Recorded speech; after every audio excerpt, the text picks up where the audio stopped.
The sound of Queen Kalathara's roar could be heard throughout the entire ship. Her voice was full of rage and pain as she stood in the center of her command bridge. The tall alien queen had blue skin that seemed to glow under the ship's lights. Her forearms moved wildly as she shouted at her officers. "Who fixed my armor?" she roared again, but this time her voice cracked with desperation. The armor lay in pieces on a metal table in front of her. It was beautiful even when broken. The metal was dark silver and covered with strange symbols that seemed to move in the light. This was not just any armor. It was 3,000 years old and had been worn by every queen in her family line. Commander. Rixhal, her second-in-command, stepped forward carefully. He was smaller than the queen, and his green skin was pale with fear. "My queen, the armor was damaged in the last battle. The enemy weapons were stronger than we expected." Kalathara's eyes burned red with anger. "I know it was damaged. What I want to know is who can fix it." She picked up one of the broken pieces. The metal was cold and dead. No power flowed through it anymore. The armor was special. It did not just protect the person who wore it. It connected the queen to the spirits of all the queens who came before her. When she wore it in battle, she could feel their strength and wisdom. She could fight like 10 warriors instead of one. But now it was silent and empty. Vextal, the chief engineer, walked onto the bridge. He had 6 arms, and his body looked like a giant insect. His voice made a clicking sound when he spoke. "My queen, I have studied the armor for 3 days. The damage is very bad. Can you fix it?" the queen asked. Vextal's head dropped low. "I am sorry, my queen. This armor was made by the predecessors. They lived long before any of us were born. We do not understand their technology. It is too advanced for us." The queen's fist hit the metal table with a loud bang. The sound made everyone on the bridge jump. "There must be someone who can fix it. We face the hegemony fleet in 5 days. Without my armor, we cannot win this war." The hegemony was their enemy. They had been fighting for 2 years. The hegemony wanted to control all the star systems in this part of space. Queen Kalathara's people, the Zephyrians, were the only ones strong enough to stop them, but they needed every advantage they could get. "My queen," said Dr. Neltar, the science officer, "we have tried to fix predecessor technology before. No one in the galaxy has ever succeeded. The secrets died with them long ago." Deep in the lower levels of the ship, Jake Murphy was fixing a broken water pipe. He was human, which made him different from everyone else on the ship. Humans were new to space travel. Most aliens thought they were not very smart. Jake had been captured 3 months ago when his cargo ship was attacked. Instead of putting him in a prison cell, the aliens made him work. They discovered that he was very good at fixing things. Jake could look at a broken machine and understand how to repair it. This surprised the aliens because they thought humans were primitive. Jake was tall and thin with brown hair and green eyes. His hands were always dirty from working on machines. He wore simple work clothes and carried a tool bag everywhere he went. The aliens called him the Human Fixer because he could repair things that their own engineers could not. As Jake worked on the water pipe, he heard loud voices coming from above. The queen was shouting again. This happened often when something went wrong on the ship. Jake had learned to ignore it and focus on his work. But today was different. He heard the word armor several times. Jake stopped working and listened more carefully. The voices were coming through the air vents that connected all parts of the ship. "The predecessor armor is beyond repair," he heard someone say. "The quantum crystalline matrix is completely destroyed." Jake knew about quantum systems. He had worked with similar technology when he served in the human military. Not the same technology, but close enough. He had also studied old Earth legends about ancient civilizations. Some stories said that humans had traveled to the stars long ago, before they forgot how to do it. Jake finished fixing the water pipe and cleaned his tools. He was curious about this armor. Predecessor technology was supposed to be impossible to understand. But Jake had noticed something during his 3 months on the ship. The aliens were very smart, but they thought in different ways than humans did. Sometimes they missed simple solutions because they were too complicated in their thinking. He decided to take a look at this armor. What was the worst that could happen? The aliens already thought humans were not very smart. If he failed, they would just think he was being foolish. Jake made his way through the ship's corridors. The Zephyrian ship was huge, with many levels and sections. He had learned the layout well during his months of work. He avoided the main corridors where officers walked and used the service tunnels instead. The engineering bay was on level 7. Jake had been there before to fix some equipment. He knew there was a back entrance that the engineers rarely used. He could get in and look at the armor without being noticed. When Jake reached the engineering bay, he hid behind some large machines and watched. The armor pieces were spread out on several tables. Alien engineers stood around them, looking worried and confused. They spoke in whispers, afraid that the Queen might hear them and get angry again. Jake studied the armor from his hiding place. Even broken, it was beautiful. The metal seemed to have its own inner light. Strange symbols covered every surface, but as Jake looked closer, he noticed something that made his heart beat faster. The symbols were not completely alien. Some of them looked familiar. They reminded him of ancient human writing that he had seen in museums on Earth. Not exactly the same, but similar enough to make him think. Jake waited until the engineers left for their meal break. Then he crept out of his hiding place and moved closer to the armor. When he touched one of the pieces, it felt warm under his fingers. There was still some power left in it, deep inside. As Jake examined the armor more closely, he began to see patterns that the alien engineers had missed. The power systems were not completely alien. They worked on principles that humans understood, just built with better materials and more advanced techniques. Jake smiled for the first time in months. Maybe, just maybe, he could fix this armor after all. Jake spent the next 2 days studying the armor in secret. Every time the alien engineers left the bay, he would sneak in and examine the broken pieces. He made drawings in a small notebook he kept hidden in his tool bag. The more he looked, the more confident he became. The armor was definitely not built the way the aliens thought. Jake could see that it was designed for someone with 2 arms, not 4 like the Zephyrians. The helmet was shaped for a head like his, not the larger alien heads. Even the height was wrong for most of the aliens on the ship. On the 3rd day, Jake made a decision. He waited until the morning shift change, when most of the engineers would be busy with other tasks. Then he walked into the engineering bay openly, carrying his tool bag. Vextal was standing by the armor tables, looking frustrated. His 6 arms moved in patterns that Jake had learned meant the alien was thinking hard. When Vextal saw Jake, his large eyes grew wide with surprise. "Human, what are you doing here?" "This area is restricted," Vextal said. His voice made clicking sounds that showed he was annoyed. Jake put his tool bag down and looked at the armor pieces. "I heard about the problem with the Queen's armor. I think I might be able to help." Vextal's body shook, which Jake knew was the alien way of laughing. "Help? You are human. Your people have barely learned to travel between stars. This armor was made by beings who conquered the galaxy before your species even existed." "Maybe," Jake said calmly. "But I have worked with similar systems before. Can I take a look?" 2 other engineers had come over to listen. They were both different alien species that Jake did not recognize. One looked like a tall bird, and the other had skin like a lizard. They both seemed amused by Jake's suggestion. "Let the human try," said the bird-like engineer. "What harm can it do? We have already failed to fix it." Vextal thought for a moment, then waved one of his arms. "Very well, but you must not damage anything further. The Queen will have us all thrown out of the nearest airlock if you make things worse." Jake nodded and moved closer to the armor.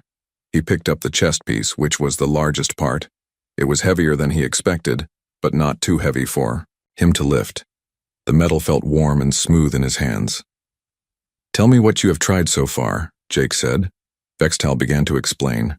They had run every test they could think of. They had tried to replace the broken crystal matrices with new ones. They had tried to bypass the damaged circuits. They had tried to restart the power core with different energy sources. Nothing worked. "The neural interface is completely dead," Vextal said. "Without it, the armor is just decorative metal. The Queen cannot connect to the ancestral memories that give her power in battle." Jake examined the neural interface carefully. It was a small device that would touch the wearer's head when the helmet was put on. The circuits inside were burned out. but Jake could see how they had been designed to work. "This is interesting," Jake said.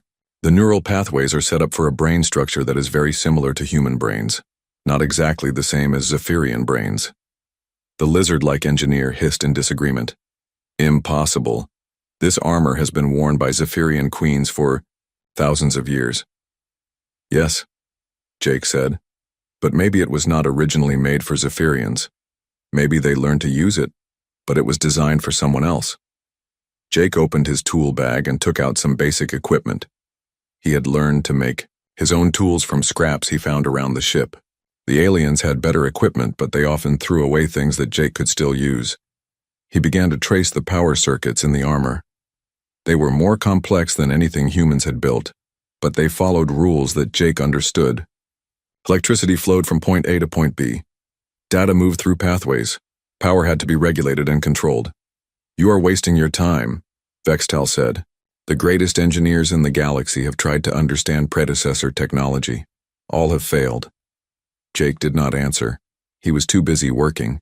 He found that many of the burned-out circuits could be bypassed with simpler connections. The aliens had tried to replace the exotic crystals with similar crystals, but Jake thought he could use regular electronic components to do the same job. Over the next several hours, Jake worked steadily. The alien engineers watched him with growing interest. He was not using their advanced tools or rare materials. Instead, he was using basic copper wire, simple semiconductors, and standard power regulators that could be found on any human ship. "This should not work," the bird-like engineer said. "You are using primitive components."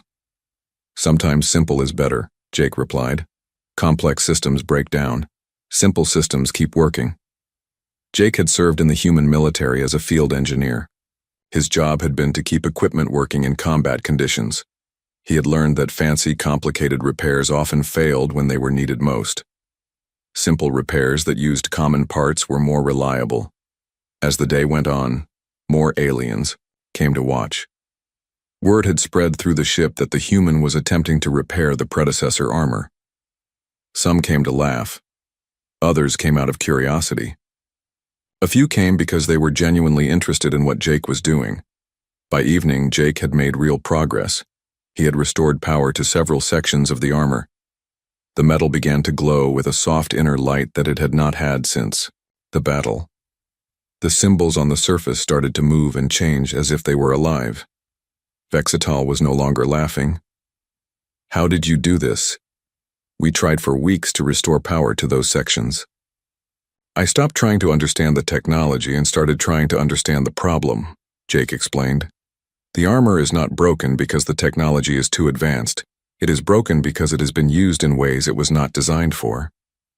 Jake showed them what he had discovered. The armor's systems expected certain types of input signals from the wearer's nervous system. Zephyrian nervous systems were different from what the armor expected. Over thousands of years, this had caused stress on the circuits that eventually led to failure. But Zephyrian queens have worn this armor successfully for generations, the lizard-like engineer pointed out. "Yes, but only because the armor was adapting itself each time. It was slowly changing its programming to work better with Zephyrian biology. But this adaptation was wearing out the core systems. Jake had found a way to reset the armor's programming back to its original settings. Then he had built interface circuits that would translate between the armor's expectations and Zephyrian biology. It was like building a translator between two different languages. The work was not finished yet. Jake estimated that he needed at least 2 more days to complete the repairs. But the progress he had made in 1 day was more than the alien engineers had accomplished in weeks. As Jake packed up his tools for the night, Vextal approached him. The alien engineer's attitude had completely changed. "Human," Vextal said, "I owe you an apology. I underestimated your abilities. But I must ask you something. How did you know to approach the problem this way?" Jake thought for a moment before answering. "Where I come from, we have a saying. If you want to understand something, think about who made it and why they made it. This armor was made by someone who thought like I do, so I tried to think like they did." That night, as Jake lay in his small quarters, he thought about what he had discovered. The armor was clearly made by beings who were very similar to humans, too similar for it to be a coincidence. But what did that mean? Had humans really traveled to the stars in ancient times? Were the predecessors actually human ancestors? Jake did not have answers to these questions yet, but he was determined to find out. Tomorrow he would continue working on the armor, and maybe, just maybe, he would discover secrets that had been hidden for thousands of years. Jake worked through the night. He could not sleep because his mind was full of questions about the armor. When the morning shift began, he was already in the engineering bay, continuing his repairs. The neural interface was the most important part. Without it, the Queen would not be able to connect with the armor's memory systems. Jake had rebuilt most of the circuits, but something was still not working correctly. As he worked deeper into the armor's systems, Jake found something that made his hands shake with excitement. There were data files buried deep in the armor's memory core. These were not just operating instructions. They were actual recordings from previous users. Jake carefully accessed one of the files. A voice began to speak, but not in any alien language he had heard on the ship. The voice sounded human. The words were in an old form of Earth's common language, but Jake could understand most of what was being said. Day 47 of the siege of Kethmaran. The enemy has broken through our outer defenses. I fear this may be my last entry. If anyone finds this record, know that we fought with honor. The armor has served me well, as it served my mother and her mother before her. Jake sat back in shock. A human had made this recording, but that was impossible. The armor was thousands of years old. Humans had only been traveling in space for less than 100 years. Jake accessed more files. There were dozens of them, going back thousands of years. The oldest ones were clearly made by humans. But as he moved forward in time, the voices changed. They became Zephyrian voices, speaking in the alien language he heard every day on the ship. Jake realized what had happened. Long ago, humans had owned this armor. Somehow it had passed to the Zephyrians, and they had used it for their own purposes. But they never knew its true origin. Jake needed to talk to someone about this discovery. But who would believe him? The aliens already thought humans were primitive. They would never accept that humans had once been advanced enough to create technology like this. Then Jake remembered Lisa Chang. She was another human who had been captured from the same cargo ship. The aliens had put her to work in their archives, cataloging ancient artifacts and documents. If anyone could help him understand what he had found, it would be Lisa. Jake finished his work for the day and went to find Lisa. The archive section was on level 12, deep in the ship's interior. It was quiet there, filled with shelves of ancient items and data storage devices. Lisa was sitting at a desk, carefully examining a small crystal tablet. She was a few years older than Jake, with black hair and intelligent brown eyes. She had been a professor of alien archaeology on Earth before she was captured. "Jake," Lisa said when she saw him, "what brings you down to the dusty archives?" Jake looked around to make sure no aliens were nearby. Then he sat down next to Lisa and spoke, in a low voice. "I need to show you something," he said, "but you have to promise not to think I have gone crazy." Lisa smiled. "After 3 months on this ship, nothing would surprise me anymore. What did you find?" Jake told Lisa about the armor and the repairs he was making. Then he played one of the human voice recordings on a small device he had built. Lisa listened to the recording twice. Her face grew pale with shock. "Jake, do you understand what this means?" "I think so, but I want to hear what you think first." Lisa stood up and began pacing around the small room. "I have been studying Zephyrian history since I was put to work. Here, they have legends about finding the armor on an abandoned world. They called it Kalarthus, which means the empty place in their old language." "When did they find it?" Jake asked. "About 3,000 years ago. They were exploring new star systems and found a planet with ruins of an advanced civilization. Most of the technology was destroyed, but they found the armor in a sealed vault." Jake felt his heart beating faster. What happened to the people? Who built the ruins? No one knows. The Zephyrians found evidence of a great war that destroyed the civilization. They assumed it was an alien species that had died out long before they arrived. Lisa sat down again and looked directly at Jake. But what if it was not an alien species? What if it was humans? Jake nodded. That is what I am thinking too. But how is that possible? Humans were still living in caves 3,000 years ago. Maybe not all humans, Lisa said thoughtfully. What if some humans left Earth long ago and built a civilization among the stars? Then something happened, and the survivors had to return to Earth and start over. Lisa went to one of the archive shelves and pulled out several data crystals. I have been cataloging predecessor artifacts for months. I never paid much attention to them before because they were supposedly from an unknown alien race. But now I want to look at them again. They spent the next several hours examining predecessor artifacts and records. The more they looked, the more convinced they became that the predecessors had been human. Many of the artifacts were tools and weapons designed for human-sized hands. The computer interfaces used symbols that were similar to ancient human writing systems. Even the architectural plans showed buildings designed for human proportions. Look at this, Lisa said, pointing to a star map. This shows the locations of predecessor colonies. There are markers for dozens of star systems. Jake studied the map.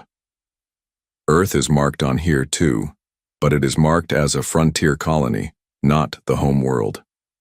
Which means the predecessors came from somewhere else originally, Lisa said. But they had been human long enough to colonize Earth as well. As they worked, Jake continued to access more memory files from the armor. The human voices told a story of a great civilization that had spread across many star systems. They had advanced technology and powerful weapons. They had been explorers and warriors, but something had gone wrong. The later files spoke of a terrible war that had torn the civilization apart. Different human colonies had fought each other using weapons that could destroy entire planets. The war had lasted for decades and left most of their worlds in ruins. The final human recording in the armor's memory was heartbreaking to hear. The evacuation ships are leaving for Earth today. We are destroying all records of our technology to prevent it from being used for war again. Maybe someday our descendants will be wise enough to use this knowledge for peace instead of destruction. Jake and Lisa looked at each other in silence. They had uncovered one of the greatest secrets in galactic history. Humans had not just recently learned to travel between stars. They had done it before thousands of years ago. They had built a great civilization and then destroyed it through war. We have to be careful who we tell about this, Lisa said. Some aliens might not react well to learning that humans were once the dominant species in this part of the galaxy. Jake agreed. But he also knew that this knowledge could be important for the future. If humans really were the descendants of the predecessors, then they might be able to understand and use predecessor technology better than anyone else. I need to finish repairing the armor first, Jake said. But after that, we should search for more evidence. If there are other predecessor sites out there, maybe we can learn more about what really happened. Lisa nodded. I will keep studying the artifacts here. There might be more clues hidden in the archives. As Jake prepared to return to the engineering bay, Lisa grabbed his arm. Jake, be careful. If you can really make that armor work again, the Queen is going to want to know how you did it. We need to have a plan for what to tell her. Jake had been so focused on solving the technical problems that he had not thought about the political implications of his discovery. Queen Kalathara was proud of her heritage and her family's warrior tradition. Learning that her most precious artifact was actually made by humans might not make her happy. I will think of something, Jake said. First, let me see if I can actually get it working. Then we will worry about explaining how I did it. Jake returned to the engineering bay with his mind full of new knowledge. The armor was not just a piece of alien technology. It was a link to humanity's forgotten past. As he continued his work, he felt the weight of history on his shoulders. He was not just fixing a broken machine. He was awakening memories that had been sleeping for thousands of years. And once those memories were awakened, nothing would ever be the same again. Jake worked for 2 more days on the armor. Each time he fixed one system, it revealed problems in another system. But slowly, piece by piece, the ancient armor began to come alive again. The symbols on the metal surface glowed brighter than they had in centuries. The power core hummed with steady energy. The neural interface responded to Jake's test signals, but Jake knew the real test would come when someone actually wore the armor. On the 5th day, alarms began sounding throughout the ship. Jake looked up from his work to see alien officers running through the corridors. He heard shouts about enemy ships and battle preparations. Commander Rixhal's voice came over the ship's communication system. All crew to battle stations. The hegemony fleet has found us. We have 1 hour before they arrive. Jake felt his stomach drop. The armor was almost ready, but not completely finished. Some systems still needed fine-tuning. The neural interface was working, but Jake had not been able to test it properly. Vextal rushed into the engineering bay, his 6 arms moving frantically. "Human, how much more time do you need?" "At least 6 more hours for a complete repair," Jake said. "Maybe 2 hours for basic function." "We do not have 2 hours," Vextal said. "The Queen needs her armor now." Before Jake could respond, the bay doors slid open and Queen Kalathara strode in. She was wearing her regular battle gear, but Jake could see the worry in her red eyes. Behind her came a group of royal guards and military officers. "Show me," the Queen said simply. Jake gestured to the armor, which was laid out on the tables. It looked much better than it had a week ago. The metal gleamed with inner light, and the symbols moved in slow hypnotic patterns. The Queen approached the armor carefully. She reached out and touched the chest piece with one of her 4 hands. The metal responded to her touch, glowing brighter for a moment. "It feels different," she said. "Stronger, more alive." "The power systems are fully restored," Jake explained. "The neural interface is working. Most of the memory functions have been repaired, but I have not had time to test everything." Queen Kalathara looked at Jake with an expression he could not read. "You have done what our greatest engineers could not do. How?" Jake had been dreading this question. He could not tell the Queen that her precious armor was actually made by humans, but he also could not lie to her. The armor was designed by minds that think like mine, Jake said carefully. "I approached the problem from a different angle than your engineers did." The Queen studied Jake's face as if trying to read his thoughts. "You speak as if you understand the builders of this armor." "I understand some things about how they worked," Jake said. "They built things to last, but they also built them to be repaired. They wanted their technology to survive even if they did not." The ship shook suddenly as enemy weapons struck the shields. The battle had begun earlier than expected. "My Queen," Commander Rixhall said urgently, "we must retreat or fight now. We cannot wait any longer." Queen Kalathara looked at the armor, then at Jake. "If I wear this armor and it fails, I will die. If I do not wear it, my people will lose this battle and many will die anyway." She began removing her regular armor with the help of her guards. "Human, you will stay here during the battle. If the armor malfunctions, you must try to fix it while I'm wearing it." Jake nodded even though he was terrified. He had never worked on equipment during a battle before, and he had definitely never worked on armor while someone was wearing it. The guards helped the Queen put on the ancient armor. Each piece clicked into place with a satisfying sound. When the helmet was lowered over her head, the entire suit began to glow with brilliant light. Queen Kalathara stood still for a moment with her eyes closed. Jake watched nervously as the neural interface activated. Lights flowed across the helmet's surface as the armor connected with the Queen's mind.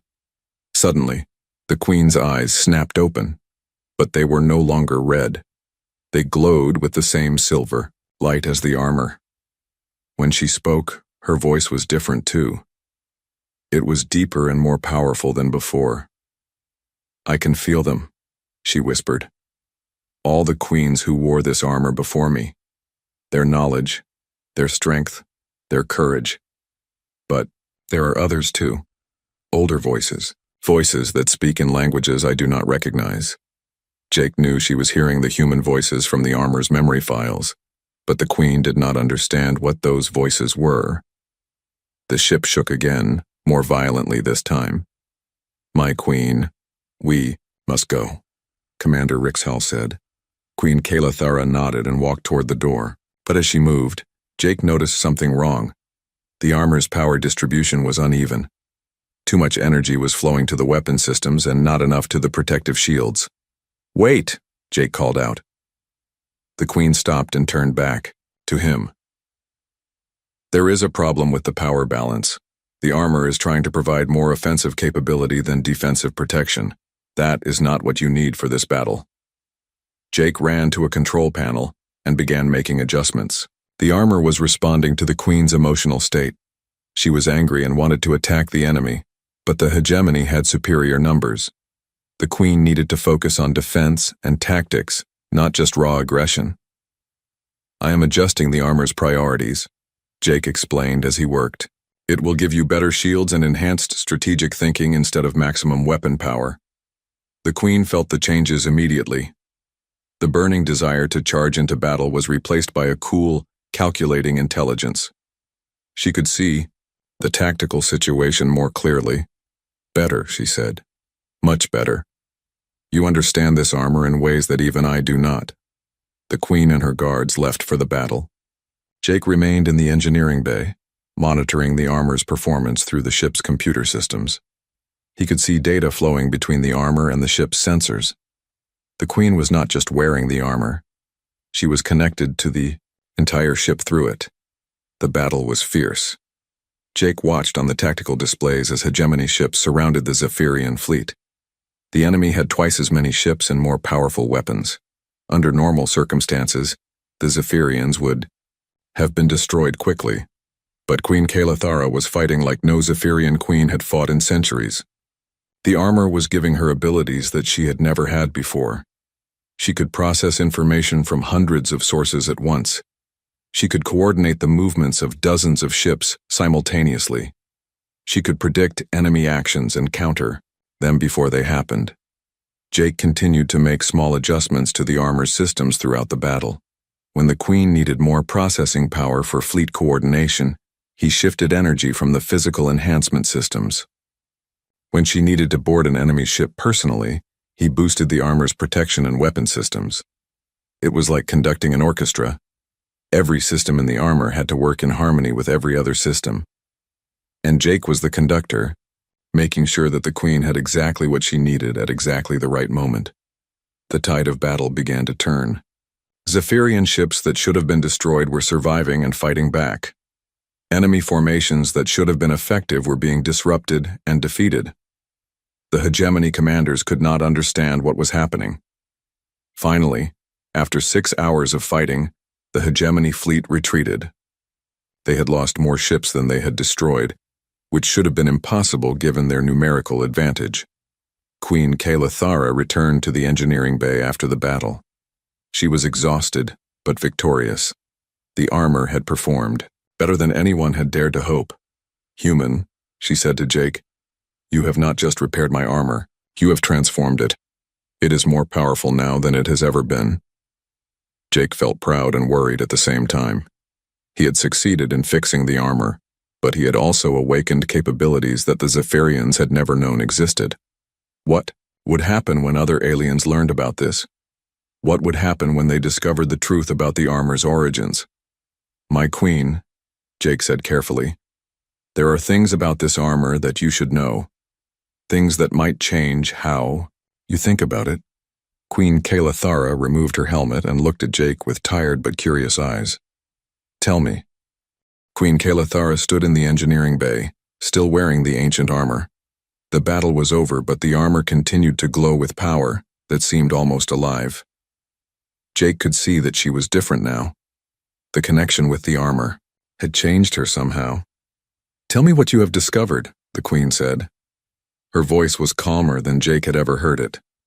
Jake looked around the bay. Several alien engineers were present, along with some of the Queen's guards. This was not the right place for such a conversation. "My Queen, what I have to tell you might be difficult to hear. Perhaps we should speak privately." Queen Kalathara nodded and dismissed her guards and the other engineers. Only she and Jake remained in the bay. Jake took a deep breath and began. "When I repaired the armor, I found memory files buried deep in its systems. These files contain recordings from everyone who has ever worn the armor."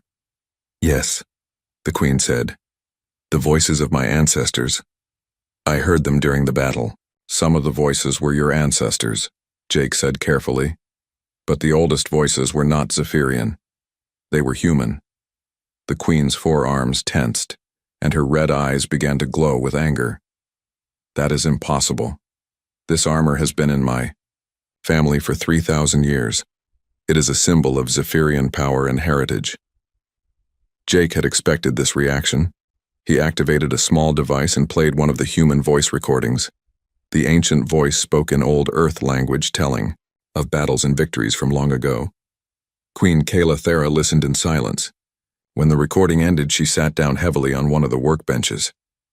"How can this be?" she asked quietly. Jake explained what he and Lisa had discovered.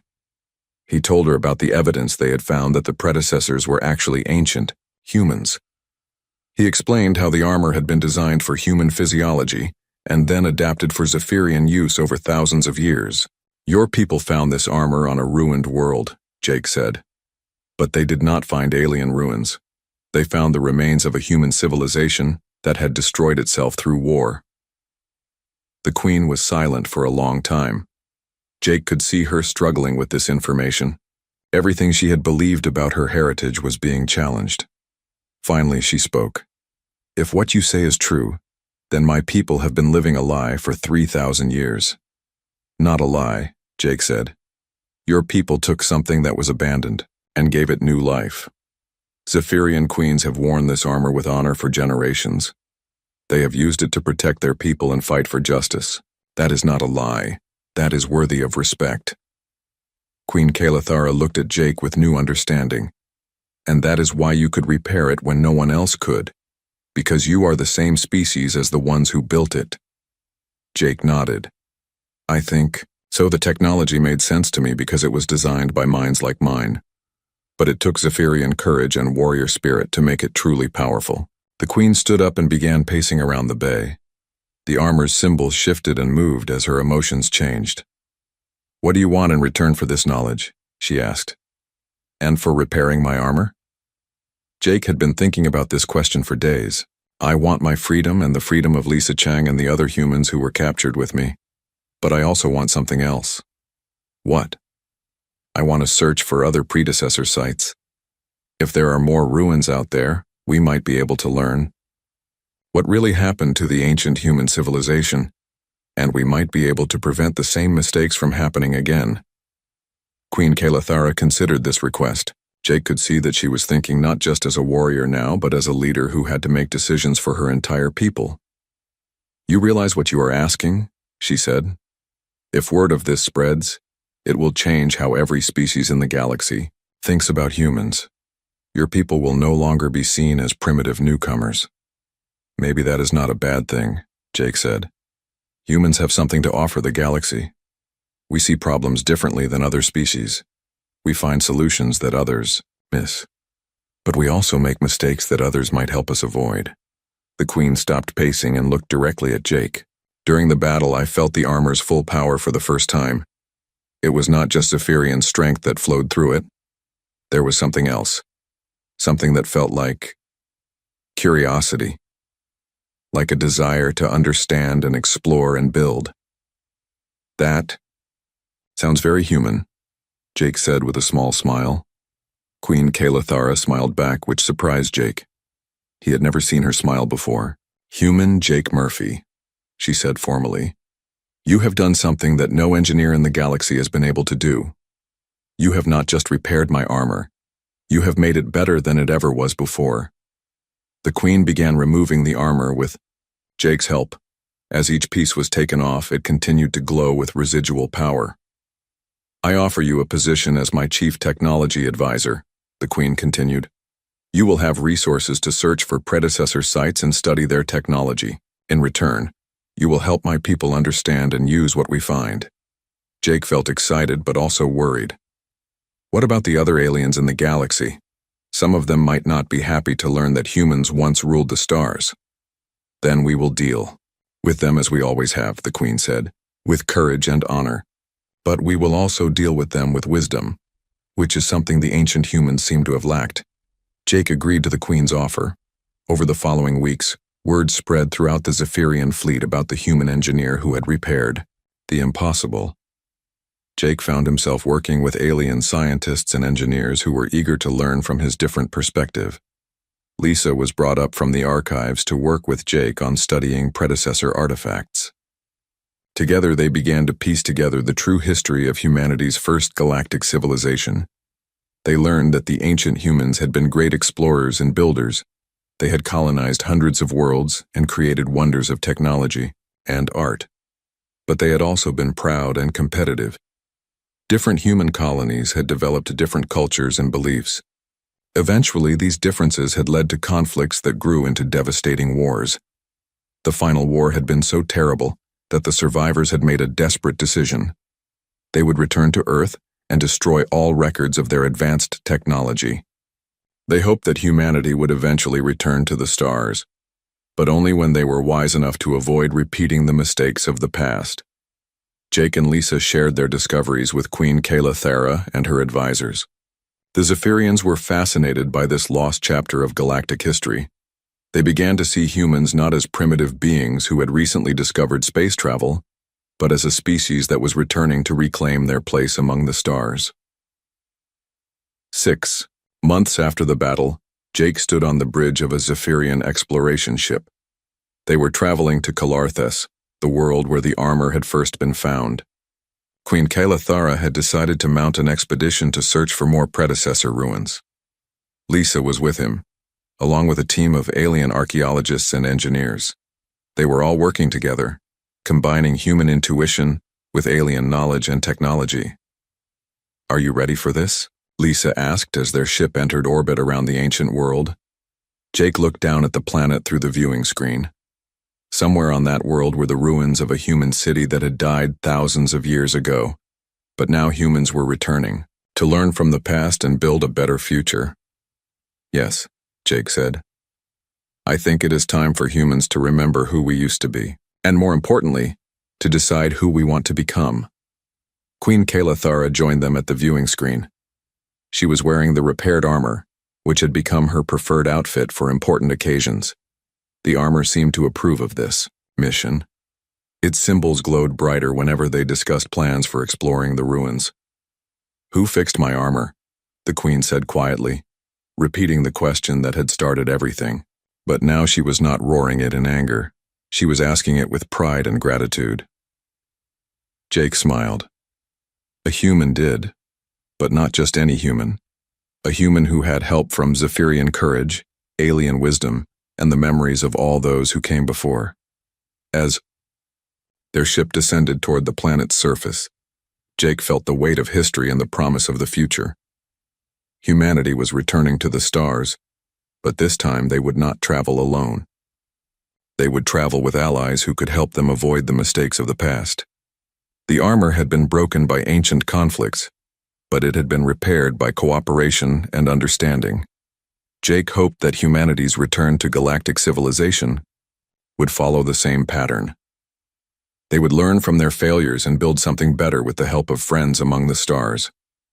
The exploration of Calarthes would reveal many more secrets about humanity's forgotten past. But the most important discovery had already been made. Humans and aliens could work together, combining their different strengths to achieve things that neither could accomplish alone. Jake Murphy, the human engineer who had fixed the impossible, was ready to help his species reclaim their place in the galaxy. And this time they would do it right.